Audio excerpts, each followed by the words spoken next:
کہ جاہل کے بچے جو تمہارا ٹاپک نہیں ہے اس پہ تم کیوں بات کرتے ہو، ٹھیک ہے؟ لیکن چونکہ یوٹیوب ہے، سوشل میڈیا ہے، اور سوشل میڈیا کے اندر آپ جتنی مرضی بڑی بونگی ماریں گے وہ بکتی ہے، جتنی جہالت پھیلائیں گے وہ بکتی ہے، ٹھیک ہے؟ اس لیے جہالت پھیلائے۔ جہالت کیا ہے؟ آئی ایم ایف تو قرض دیتا ہی نہیں ہے بھائی، اور ورلڈ بینک قرض دیتا ہے، اور چائنا جیسا ملک جس کے پاس اتنے بڑے ریزرو ہوتے ہیں وہ ورلڈ بینک سے قرض لے کے اپنے پروجیکٹ بناتا ہے۔ چائنا پاگل ہے، امریکہ پاگل ہے، وہ بڑے بڑے ڈیمز کے لیے ورلڈ بینک کو انوائٹ کرتے ہیں، اس کے لیے ان کا لون لیتے ہیں، وہ پاگل ہیں، ٹھیک ہے؟ یورپ والے پاگل ہیں، آپ عقل مند ہیں۔ یہ جو مالیاتی نظام جس نے پوری دنیا کو گھیرا ہوا اس میں آپ عقل مند ہیں، اور آپ آئی ایم ایف کا قرض اتاریں گے، ٹھیک ہے یار؟ اب مجھے تکلیف اس پہ اس لیے ہوتی ہے یار، میں نے پچھلے 13 سال سے یہ اکنامک لٹریسی پھیلانے کے لیے کوئی دن جاتا ہے جب میں پروگرام نہ کرتا ہوں یار۔ دادا پوتا شو ہمارا اس کی سب سے بڑی مثال ہے، اور اس 13 سال کی محنت کے بعد جب اس جہالت سے واسطہ پڑتا ہے نا تو اپنا بلڈ پریشر ہی شوٹ کر جاتا ہے یار، ٹھیک ہے؟ اور جناب اللہ آپ کا بھلا کرے۔ خیر وہ اس کو سائڈ پہ کر دیں۔ تو پہلی جو ہے وہ بھائی جان $58 بلین اس نے محاورتاً استعمال کیا ہے۔ ٹوٹل جو سی پیک کا والیوم تھا اس کو اس نے ایک ریلوے لائن تک محدود کر دیا ہے، حالانکہ $58 بلین کا جو اب تک $30 بلین پاکستان میں لگ گیا ہے، اس کے اندر ڈیمز بھی ہیں، اس کے اندر پاور پروجیکٹس بھی ہیں، اس کے اندر گوادر بھی ہے، یعنی کہ سی پورٹس ہے، اس کے اندر گوادر پورٹ ہے، یہ سارے بھی اس کے اندر شامل ہیں بھائی۔ وہ ایک ریلوے لائن نہیں ہے، ریلوے لائن والا اس کا سیگمنٹ تو اپروو ہی نہیں ہوا۔ اور دوسری بات یہ ہے کہ یار اگر کراچی سے چل کے اور پشاور تک جو ریلوے لائن ہے وہ $9 بلین میں مکمل ہوتی ہے، تو وہ آپ حویلیاں سے اٹھا کے تو وہاں تک لے جانے میں کتنا لگ سکتا ہے؟ مطلب بھائی یہ ساری ریل لنک کو آپ حویلیاں سے گوادر تک ملا دیں، ٹھیک ہے نا؟ اور کوئٹہ کو ڈیرہ اسماعیل خان سے ملا دیں، اور وہ یورپ تک آپ کی پہنچ گئی، آپ کو لاہور آنے کی ضرورت ہی نہیں۔ کیا بھلا ڈیرہ اسماعیل خان کو کوئٹہ سے ملا دیں، اور وہاں پہ بھی ٹریک بنا ہوا ہے، نیرو گینج کی ریلوے پٹری تھی وہ اٹھا کے تو کھا گئے ہوئے، مطلب کہ بیچ کے کھا گئے ہوئے چوری کر کے، اس کو ملا دیں، اور ادھر سے حویلیاں سے آپ کاشگر کی طرف لے جائیں، تو اتنا پیسہ تو مطلب کہ یورپ تک چائنا کا لنک اسٹیبلش ہو گیا ریلوے کے ذریعے۔ یہ 2 کام کرنے آپ نے، ٹھیک ہے؟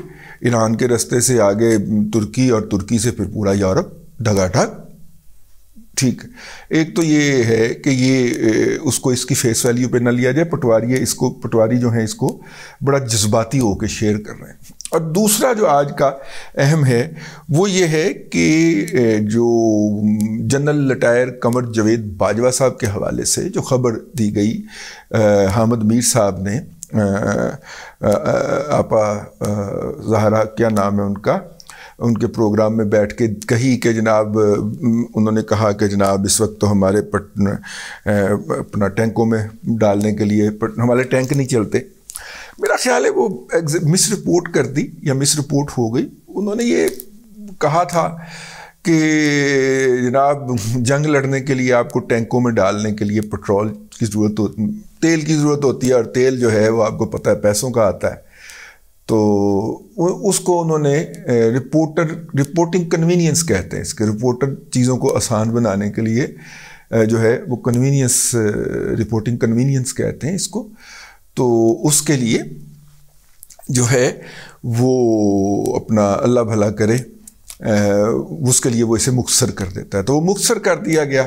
یہ خیر بات خوب گھومی بھارتی میڈیا نے اس کو اٹھا لیا, انہوں نے اس کو ڈسکس کیا, پی ٹی آئی نے ڈسکس کروایا بہت زیادہ اس کو, اور جو ہے وہ نتیجے کے طور پہ آئی ایس پی آر نے اس کی تردید جاری کی ہے کہ اس کو آؤٹ آف کنٹیکسٹ رپورٹ کیا گیا, اور ہر جو بھی خبر کے حوالے سے کوئی چھوٹی سی بھی بنیادی مبادیات کا علم رکھتا ہے اسے پتہ تھا کہ یہ مس ریپرزینٹ کیا گیا. نہ حامد میر کا یہ کہنے کا مطلب تھا اور نہ ہی جو ہے وہ باجوہ صاحب کے کہنے کا مطلب تھا, لیکن چونکہ سوشل میڈیا ہے اور سوشل میڈیا کے اوپر کاتا اور لے دوڑی کا معاملہ ہے, T20 چل رہا ہوتا ہے, تو اس T20 کے اندر یہ فکرہ فٹ بیٹھتا تھا, اس کو اٹھا کے پوری طرح پروپیگیٹ کیا گیا. اس کا جو آبجیکٹو تھا, اس کی جو حاصلات تھی وہ کیا تھی؟ اس کا آبجیکٹو یہ تھا کہ پاکستان فوج کو ہیوملیٹ کیا جائے, نمبر 1. فوج جو ہے اس کی تیاری بالکل زیرو ہو گئی ہے, یہ کہہ کے لوگوں کو ڈی مورلائز کیا جائے, نمبر 2. اور اس ڈی مورلائزیشن کے نتیجے کے اندر عوام کے اندر جو ہے وہ ری ایکشن جنریٹ کیا جائے کہ اینا کچھ لٹ کے کھا گئے تو اجے بھی انہوں نے ٹینک نہیں چال دے. یہ 3 آبجیکٹو ایک ابلاغیات کے عامل کے طور پہ, ایک کمیونیکیشن کے پریکٹیشنر کے طور پہ مجھے سامنے آئے کہ یہ دیکھیں کہ انہوں نے 3 آبجیکٹو کس طرح سیٹ کیے اور حاصل کیے. ٹھیک ہے, جنگ پیسوں سے لڑی جاتی ہے, اس کے بارے میں کوئی دوسری بات نہیں ہو سکتی, بالکل پیسہ لگتا ہے اور شدید پیسہ لگتا ہے اس کے اندر, لیکن یہ ہے کہ ہم جنگ نہیں لڑ سکتے, یہ بھی غلط بات ہے. ٹھیک ہے, لیکن یہ ہے کہ یہ 3 آبجیکٹو پوری طرح حاصل کر لیے, اور ماشاءاللہ صدقے جائیے احمد شریف چودھری صاحب کے جو D G I S P R نئے آئے ہیں کہ انہوں نے اس حوالے سے تردید جاری کرنے کے اندر کم از کم 96 گھنٹے لگائے بھائی, 96 سے بھی زیادہ میرا خیال لگ گئے. ٹھیک ہے, 96 گھنٹے لگا کے تو انہوں نے قوم کو بتایا کہ نہیں بھائی یہ بات درست نہیں ہے. ٹھیک ہے, سلوٹ سر, سلوٹ. ہم آپ کو اور کیا کہہ بھی کہہ سکتے ہیں, بلکہ 96 نہیں 118 گھنٹے لائے. میں تو سر سلوٹ ہی مار سکتا ہوں سر.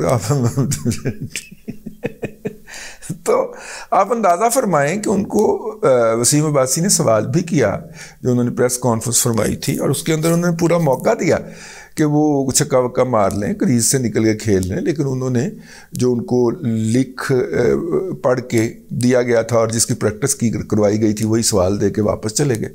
اور پھر اس کے بھی 48 گھنٹے کے بعد یہ انہوں نے تردید جاری کی جو کہ پہلے لمحے جاری ہو جانی چاہیے تھی.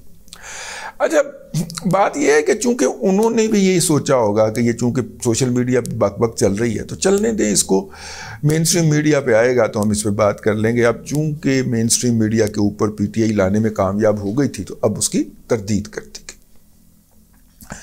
یہ تھی 2 خبریں جن کی تردید فوری طور پہ آنا ضروری تھی. ایک کی تو میں نے کر دی اپنی طرف سے, دوسری D G I S P R نے کر دی ہے. تو بس اب تک کے لیے اتنا ہی. اگلے ولاگ کے اندر آپ کی خدمت میں پھر حاضری ہوگی. اللہ تبارک و تعالیٰ آپ کو آسانیاں عطا کرے اور آسانیاں خلق خدا میں تقسیم کرنے کی توفیق عطا کرے.